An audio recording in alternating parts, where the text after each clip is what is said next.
Duncan Omala alifunga mabao mawili mchuanoni huku Nairobi United ikisajili ushindi wa mabao 3-1 dhidi ya Shabana FC katika mechi ya ligi kuu ya soka humu nchini iliyochezwa Jumapili alasiri katika uwanja wa Gusii. Omala alianza kuifungia Nairobi dakika ya 18 kabla Enoch Mashaga kuongeza la pili na kufanya idadi kuwa mabao 2-0. Omala alifunga bao lake la pili katika mechi hiyo na la tatu kwa Nairobi United kabla Shabana kufunga moja dakika za majeruhi na kufanya mabao kwa 3-1. Kufuatia ushindi huo, Nairobi United sasa inashikilia nafasi ya 9 kwenye jedwali ikiwa na alama 19 huku Shabana ikisalia kwenye nafasi ya 4 kwa alama 23. Wakati huo Samuel Semo alifungia FC Leopards bao la kipekee huku timu hiyo ikilaza Bidco United bao 1-0.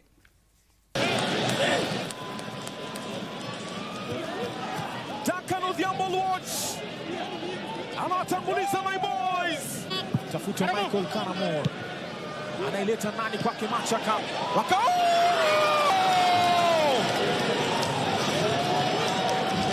Wameutia wenyewe kwenye nyavu.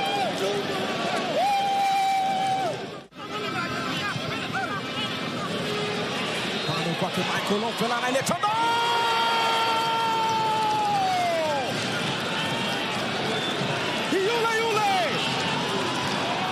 watapeka kadi ya njano, lakini roho umeipata my boys.